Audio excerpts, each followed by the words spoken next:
Hello, dear fans, friends, and subscribers.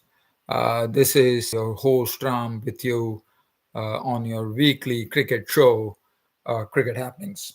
Welcome, everybody. In this cricket show, it's going to be the Ashes Test Series, which has already started, and we saw a challenging declaration. This is something which has never been done in the history of the Ashes, where an England captain has gone and declared the first innings closed on 393 for 8 on the first day of the Ashes Test Series. Now, this is as I said, Ben Stokes is completely. I think England are blessed with Ben Stokes because it's not only about his all-round prowess that he has, his captaincy skills. I think we are looking at the best ever English captain ever, according to me. Because if you look at it, it's not only about his batting, but look at his captaincy. He put a declaration. Maybe it will backfire, but look at the that baseball approach he's bringing in, the bold gung-ho approach he's been bringing into Test cricket to get results oriented, and also besides that, his captaincy, the way he has the field placements, like unorthodox field placements. Then his bowlers. You could see today when Moeen Ali took the wicket of Travis Head. It was Ben Stokes who had put a person there. I think it was at Silly, if I'm not wrong, it was Silly mid-on, and Travis had actually missed the timing there, and the ball went there. And Moeen Ali immediately when he took the wicket, his hand went down to probably thank Ben Stokes for giving him such support. So definitely there's a lot as far as his captaincy is concerned. As I said, we are looking at an English captain who probably is going to be the best ever for England in the future. So that is something that I'm going to talk about. The first Ashes test, 2 days have gone by, and it has been a pretty interesting 2 days at Edgbaston. The second thing is Bangladesh is have to be commended because they do have a pace battery right now, no doubt about it. And what they did is they trusted their pacers and they decided to prepare a green mamba, as we call in cricket, international cricket. And this is like a pacey and a bouncy pitch. And look at the results. They went on to a massive 546 run win over Afghanistan, which is the first in the 21st century. It happened way back in the year 1934 and 50, I reckon, but this time it has happened in the 21st century for the first time. So kudos to the Bangladesh team, kudos to the Bangladesh think tank who decided. And also it's also a matter of trusting the Bangladesh pace bowlers. Now one man I would like to credit for I'm not taking any credit away from Bangladesh pacers. They have done a tremendous job, but one man who's been solely responsible to get this space attack into real gear is none other than the South African coach and a magnificent former fast bowler, Alan Donald. Hats off to him. So that is something. So it was a massive, massive win. 546 runs win in a test match is something which is phenomenal win. And other than that, we have the World Cup. As you know, a lot of cricket coming up now. It's absolutely plethora of cricket coming up tomorrow. The ICC World Cup qualifier 2023 kicks off in Zimbabwe. All those teams which I'll be talking about. And everybody, I mean, there are only two teams that's going to be proceeding to India for the World Cup in October. Favorites should be West Indies and Sri Lanka, but you never know. if any team upsets the apple cart, you would have some different teams coming to the World Cup. But right now, let's head towards Edgbaston for the first 2 days of the Ashes Test series. Okay, let's talk about at Birmingham. And the first day, the first delivery of the Ashes Test was put to the boundary by Zach Crawley.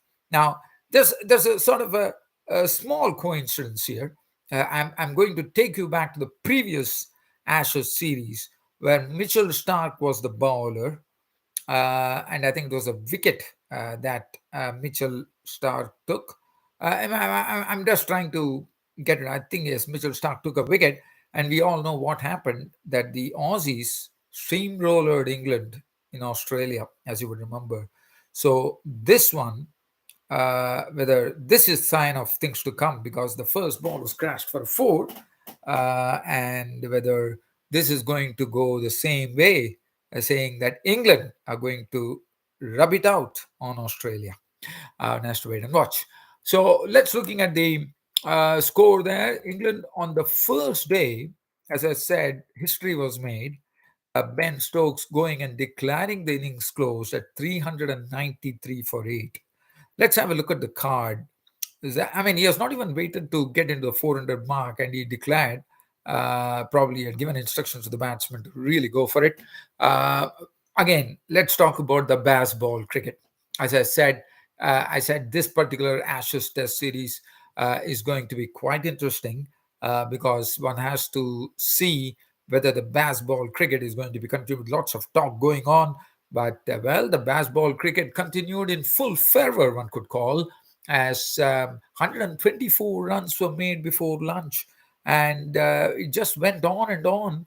And in a day, England, totted up 393 for 8 declared, led by a Joe Root 30th Test ton, which was superb according to me. And what I liked about Joe Root's innings of unbeaten 118 with 7 4s and 4 6s. Look at that 4 6s.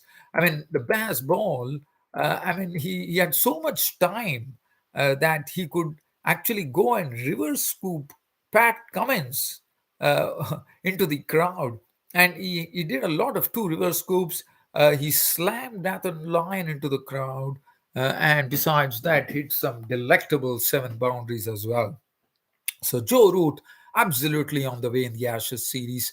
Joe Root not out 118, led the way, but not Zach Crawley's innings was an attractive 161, 7 4s cracked in that. Deckard made 12, Pope 31. Now Harry Brook was out in a bizarre fashion. Now that is something that you don't want to happen. I would say really unlucky. It was Nathan Lyon was the bowler, and the ball, there was some extra spin and bounce, and it was Harry Brook actually shouldering arms to the delivery, but that ball bounced, hit the thigh pad, and it actually went and landed at the back of Brooks' leg. And before even Brooks could actually have a look at it, it was all over. I mean, he probably didn't have the presence of mind. As we normally see, we have seen incidents of handling the ball in Test cricket. There are a few names that comes to mind for me. The former Australian batsman, I think Andrew Hilditch, was the first to be given out handling the ball, and I'm sure the bowler was a Pakistani bowler by the name Sarfraz Nawaz. And Then I've seen Mohinder Amarnath, the Jimmy Amarnath, as we call him from India, actually handling the ball. It was against the bowling of the former Aussie spin bowler Greg Matthews. And then I also remember Desmond Haynes getting into such a situation against an Indian bowler, Kapil Dev, I suppose. But just something comes to memory. So probably if, you know, probably Harry Brook did not even make an attempt. And so that really went against him. And Harry broke out in bizarre fashion for 32. Stokes made one, Bairstow 78. Barristow was really, after coming back after quite a long time, missing the IPL, but here he came and he showed his real value to the game with 78, with 12 boundaries. Moeen Ali made 18, Brown 16, but 393 for 8. One never expected that would happen, but Ben Stokes is someone who is pretty unpredictable, and that's what he precisely did. Bowling, if you look at it, it was Josh Hazelwood looking pretty good in his bowling for the 15 overs on 261. They decided to drop Mitchell Stark. Pat Cummins knocked for 59. Bolland had 1 for 86 to his name. Nathan Lyon was a successful bowler, 4 for 149. Australia, in reply, as things came to a close today at Birmingham in Edgbaston, they were definitely, one has to say, it would have made the English skipper think whether he did the right. Did he made the right choice in declaring the innings closed at 393 for 8, as Australia closed the day at 311 for 5, a centurion for the Aussies as well on the in the Ashes first test itself. It was Usman Khwaja, and he was totally pumped up when he got to his century. The reason being that was his first century against England, against England, and so that is the reason he was really pumped up. And one can understand that. Joe Root scored his 30th ton. Usman Khwaja going on scoring his 15th test ton. And it was really a wonderful performance from Usman Khwaja. He also danced down the pitch and smoked, I think it was Moeen Ali, over the pickets a couple of times, and he had 14 fours besides that in a very good knock of 126. He played some nice pulls and some nice drives as well. Warner, David Warner Broad, we are all looking for the battle, and Broad once again winning the battle, claiming David Warner for the 15th time, as that would have been a psychological blow for them, because again, it was a ball which was wide of the stumps. Warner flared at it, wanting to play a full-blooded drive, but the inside edge, and went and rattled the timber. And as I said, Vaughan was totally distraught, I reckon. And the next ball, Manus Labuschagne bagging his first golden duck in his test career, as Manus Labuschagne was sucked in by a delivery, an outswinger from Broad, well, Labuschagne went and fished at it, and that was the end of Labuschagne, caught by Barrister behind the sticks, and Labuschagne was gone, and suddenly the Aussies were in deep trouble with score rating 2 for 29. And after that, the stitching partnerships, Usman Khwaja did not get much company from Stephen Smith, who departed early, was given LBW Stokes for 16. Travis said, once again, as you know, he is someone who can really give the impetus to the innings, and he can actually, pull off all the pressure that has been put on the opposition. That's what he precisely did. He carved out a neat 50, as he normally does against India. He showed us that as well, and he made 50 runs with 8 fours and 1 6. Cameron Green was pretty lucky that he was not gone for a blob when Barristow actually, did not pick up the ball of the bowling of Moeen Ali. Otherwise, it would have been because there was a lot of time, and Cameron Green had come yards down the pitch to meet the ball and he was defeated. But Barristow could not effect the stumping, and Cameron Green stayed on, and he contributed 38, 4 fours, 1 6. Alex Carey. And now this is the partnership now, which is again frustrating England.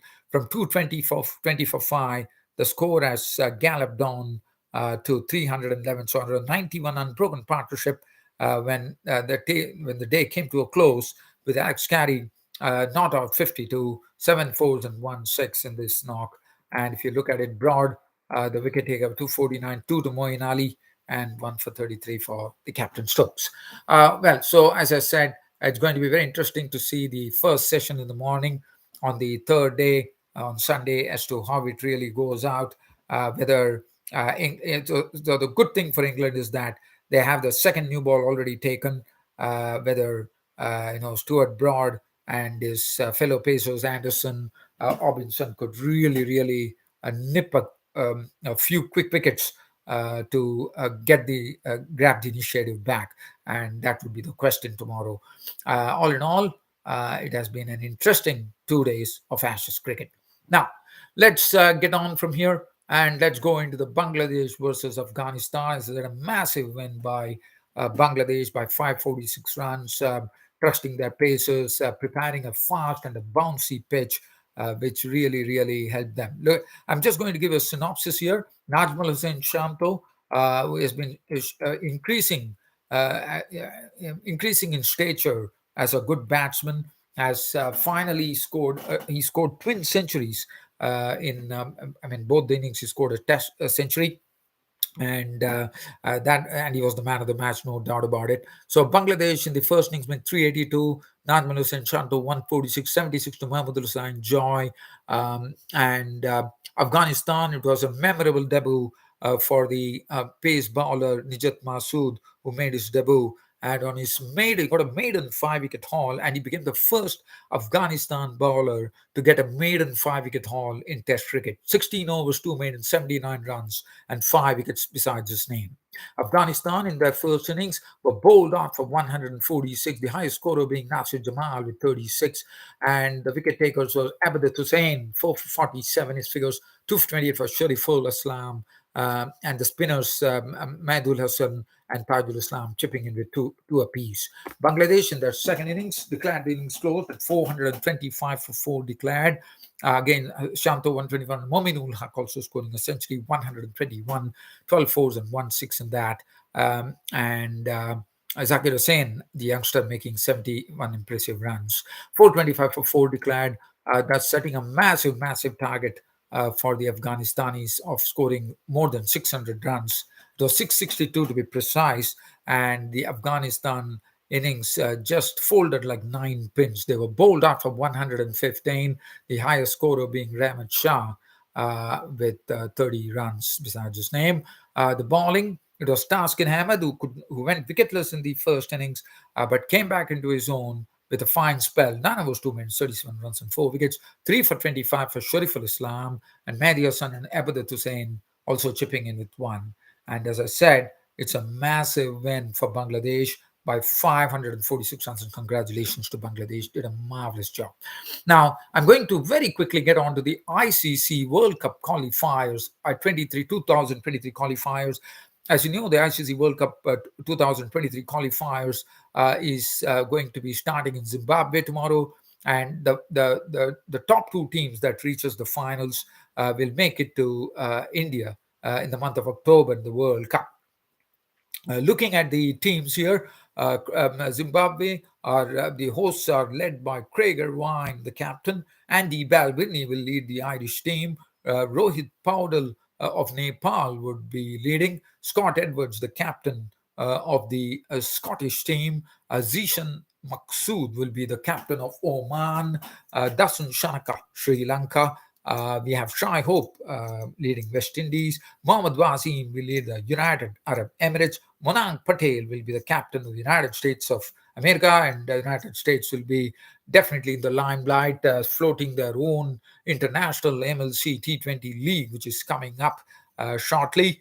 So there'll be definitely a lot of focus on the United States team, whether they are able to really show to the world their talent. Richie Berrington, the Netherlands captain as well. All in all, a lot of teams contesting, and as the top 2 teams, yes, the favorites should be West Indies and Sri Lanka. But again, as I said, if the apple cart is upset, you never know. There's some exciting team. Zimbabwe will definitely have the home advantage playing in Zimbabwe. Rohit Paudel, Nepal is a very exciting bunch of cricketers. Ireland, how could we even discount Ireland? Ireland would be someone who would be really posing real problems. Netherlands would be pretty sharp at that. Oman is a much improving team. We have Scotland, who could really spring a surprise. And then we have United Arab Emirates, who's another fast growing team as well. United States would like to prove something. And so, all in all, we are looking out for a real crunching ICC World Cup T20 World Cup qualifiers coming up tomorrow, which will determine as to which are the two nations that will join India in the month of October in World Cup 2023. Well, dear fans and subscribers, an absolute pleasure bringing this cricket show to you. Hope you all enjoyed it and look forward to your company tomorrow when I'm back with the probably the summaries of the World Cup qualifiers and also the third day's play in the first Ashes Test match.